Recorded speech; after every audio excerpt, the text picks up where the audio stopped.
I'm John Terode and you're watching Joburg Today. Only around 20% of Gauteng motorists are paying for e-tolls. That's according to OUTA, a movement that continues to question the legality of the system in South Africa. The poor compliance rate from motorists is seen as an outright defiance of the implementation of the system. Despite SANRAL's ongoing threats to take legal action, the opposition party, the DA, and OUTA maintains civil disobedience in the form of non-payment is the way to go to effect change to the current system. Well, earlier this year, Gauteng Premier David Makhura publicly admitted that e-tolls were a mistake that his provincial government had failed to resolve. We decided to bring this matter back into the spotlight on this week's edition of The Big Issue. Our crew took to the streets to get some views from Gauteng motorists about how they feel about e-tolls. Do you pay e-tolls? If no, why not? Not anymore.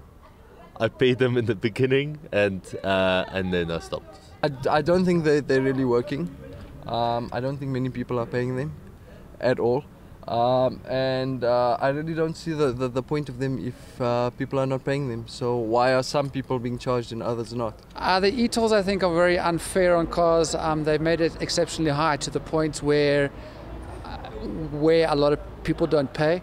I don't know if I can stand behind people and say, well, they mustn't pay. Is it wrong or right? I think my view is, I think they're asking, as in, you know, the e-toll people are asking for money that they're actually not putting it into any worth, if that makes sense. It's being used into pockets, this is my view, into pockets that have giant holes in them, and I don't know where the money is going to because the highways aren't really as updated and well as they should be. We also dropped by the DA offices in Gauteng to find out what their current position is on e-tolls. Well, e-tolls has been a failure, and what it does say is that taxpayers are just, the normal taxpayer income is being utilised to build roads, and you would have seen that there's hardly any construction around national roads in the province because of the fact that there's not sufficient taxpayer money coming in. The fact that there's a DA government in Joburg does not mean that the ownership of the road has changed. It's still a national road that still falls under national government, which is led by the ANC, and we believe that the ANC should change the system. The DA has led the civil disobedience against e-tolls, and we ask that motorists continue with that civil disobedience because we believe that will bring the system to a fall, and we think it is close to a fall, and we just need to continue with that and force government's hand in order to implement an alternative funding model for the roads. There is the threat of legal action by SANRAL. There has been one court case, but it has been a default judgment. It wasn't an opposed case. We still feel that should e-tolls really be tested in a court of law, it will come up short, and that there's a good case if it is opposed. If any legal action from SANRAL is opposed, we do feel that there's a good case that they may lose that case. Our view is don't pay. Ben, welcome. Great to have you with us. Thank you for the opportunity to discuss the latest developments on e-tolls. The fight against e-tolls continues in Gauteng.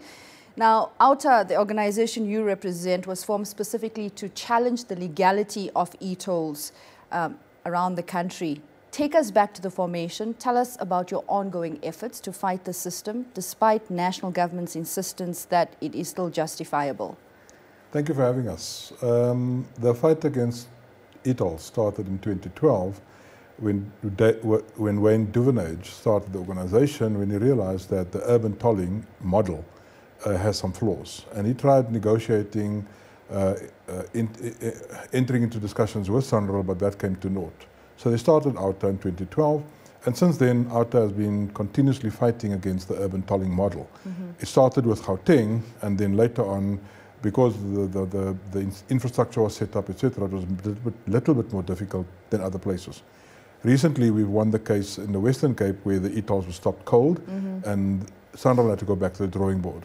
Where we are right now is that we've progressed with regard to the court case, and originally the thought was that we'd have a test case, so we'd have one case, and we'll proceed with one case to find out the legality, determine the merits of the case. In fact, it could have landed up in the Constitutional Court. Yeah. Earlier this year, the problem was that SANRAL started doing very funny stuff with drivers, with owners of vehicles, where they started pursuing them with default judgments against them for debt. Funny stuff happening. So we just stopped the test case, and now we're full on with cases. At the moment, we have something like 164 cases, of which 104 is magistrates' courts, and then the difference of that is high court matters. Are these cases relating to non-payment? That got nothing to do with non-payment. It is, or as a matter of fact, it is non-payment. However, what we're doing is we're fighting to determine the legality of the system. So we're going back to the basics and say, has the system been legally introduced? Has the minister applied their mind? Has the board of director evaluated all the options before making a decision towards the minister? So it's back at that level where we are. Yeah. In addition to that, we're asking the court to make a decision whether is tolling the best method to collect funds, or are there better methods? For example, the petrol levy. So we're back at that level where hopefully when we get to court, the court will then decide whether this is a legal system or not. Sure. Here's the catch. The legal process in South Africa is a very proper, solid system. However, due to the legalities and stuff, it's a very slow process. And the amount of cases in the court means that it just takes months and months to get there. Originally, we thought we'll be in court in August and September. We're now looking at January. Non-payment is quite high in Gauteng. Something around only 29% of Gauteng motorists are paying for e-tolls. The latest position is like, we know that the DA, the main opposition party, has managed to gain a lot of political might in the major metros as the main opposition party. Some Gauteng motorists are under the impression, because of this, given that the DA is the main party now in Johannesburg, that they don't have to pay for e-tolls. We've got the Premier of Gauteng, David Makura, who made a statement earlier this year saying that he concedes the e-toll system is not working.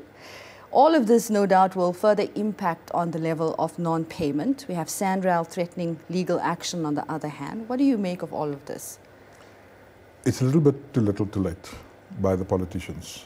The time for making a decision by politicians was somewhere around 2008, 2009, when the system was implemented. The problem right now is billions have been spent on upgrading the roads, billions have been spent in establishing the e-toll system, the collection system. And hence there's a contract in place for the CAPS organization to collect tolls. It is extremely difficult to undo that now. So it's a bit difficult there. Yeah. The DA controls both Pretoria and Johannesburg, which means the majority of the roads pass through those. The problem, of course, is that the national roads, which is the N1, is a national road, and therefore it resorts directly to SANRAL as opposed to a provincial or even a municipality level. Having said that, and we're talking about the DA-run councils, but even the Premier, who's ANC, has also come out and said the e-toll system is not working, and therefore it needs to be re-looked at. That's the word. Has there been any cases where SANRAL managed to compel motorists to pay via the courts? Where they actually succeeded? None. What has happened is that, and let's take a step back and just discuss the process. When you go under gantry, according to the SANRAL rules now, you have 7 days to pay for that transaction that has taken place. After 7 days, you've got 32 days to pay again. After 32 days you haven't paid, it gets handed over to the violation processing center, and then it becomes a debt. So they're probably sitting with a mountain of violations. A mountain if we look at the number, 29% of motorists in Gauteng I want to come back to the 29%.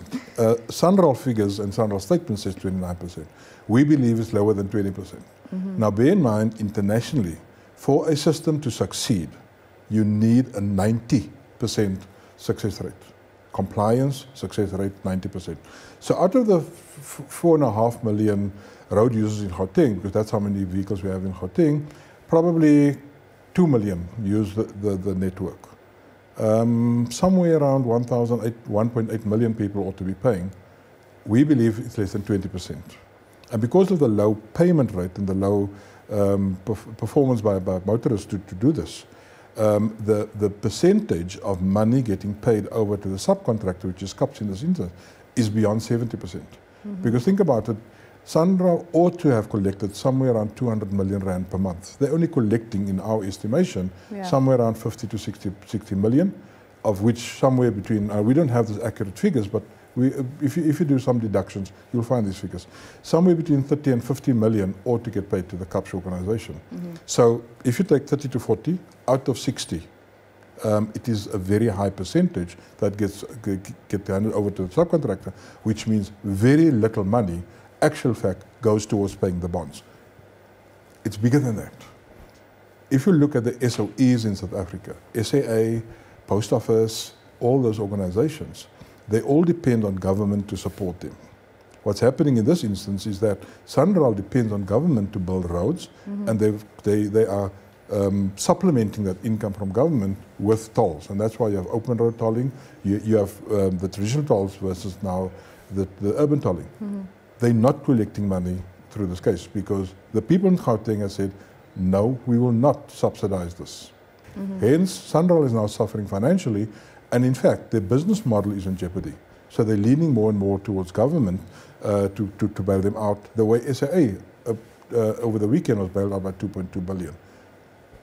Something needs to happen to the SOEs, of which SANRAL is only one.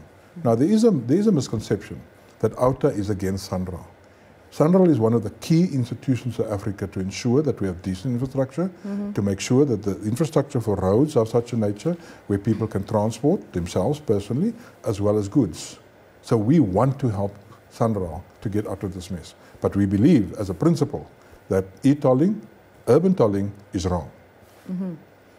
And clearly Gauteng motorists also believe that it is wrong, and as they are not paying. So if the Gauteng motorists thought that the e-toll and the urban tolling was the right thing to do, they would have ignored OUTA.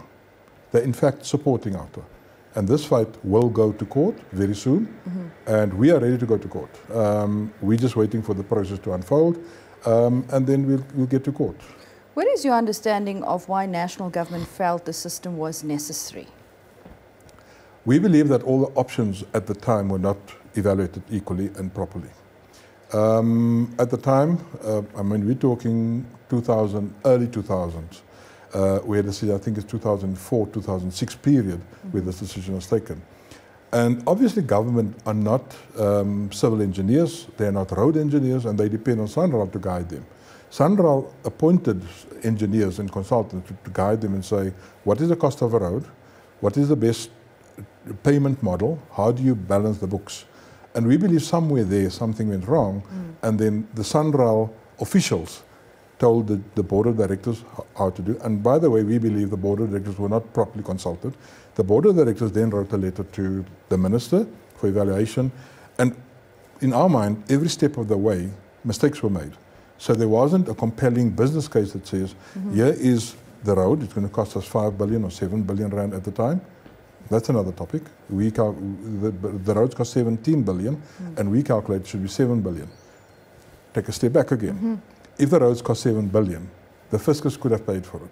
At 17 billion, something is wrong, and therefore you needed this system. So every step of the way, we believe mistakes were made, which then, if done properly at the time, the need for a tolling system would not have been there. The DA has called for continued civil disobedience, is what they call non-payment. Yeah. That is their call, that motorists in Gauteng should just not pay for e-tolls. How is that justifiable? We believe urban tolling is wrong because the road existed, the road was upgraded and widened. So that was a necessary requirement and a necessary expense that was needed at the time. And especially if you think about the 2010 World Cup, etc. We believe that the road has been overcharged, if not double, almost double. So 7 to 17 billion, that's a big gap that we found. And there's no doubts about it because the Competition Commission already made a finding, and there's been settlements for that. So corruption and collusion took place, done. Can't argue with that anymore. So if the cost of the road in real terms were lower, the requirement for the e-tolls would not necessarily be there, because there's enough. If it was low enough, the fiscus could have funded it at the tune of 7 to 8 billion rand. I think the burning question is, if motorists continues with the civil disobedience, if they continue with non-payment, Do they face any legal repercussions from SANRAL? We believe that the case that we're busy with, and it should get to court, once it gets to court, a court will decide. We have compelling information, compelling arguments that says a number of mistakes were made. There were collusion for the building of the roads, which increased the cost. Number two, there were not proper alternatives put on the table for the board, as well as the minister and then cabinet by implication, to make a decision for alternative funding mechanisms. And we believe that the problem is just going to go away. How we deal with the debt in SANRAL is a problem we don't have an answer for right now. But that also need to have a discussion around. What do you make of the DA's proposed fuel levy as an alternative to e-tolls? Right from the start, we said that the fuel levy is the ideal. There's no cost involved. You can ring fence it, and that money can then be used at a short-term basis. And by now, this road has been paid for all. Absolutely, no more debt. The DA, as an opposition to e-tolls, has come out saying, without mincing their words, to motorists, do not pay. Do not pay because we are serious about having the system scrapped. We are serious about ending e-tolls. What is your message to motorists? Our message is exactly the same. It's an unfair system. It should never have been implemented. Do you support civil disobedience, as they call it, of non-payment? I think that's just a given at the moment because we believe it's an unjust system. The cost of the system is too high. The cost of collecting money is too high. And we believe alternatives should be found. And how would you, as OUTA, as an opposition to this, actually help motorists who may face legal repercussions because of this? We firmly believe that's not going to be an issue. Our court papers are out in the open. It's something that motorists shouldn't worry about? Well, we believe they shouldn't because we believe the case that we have is solid.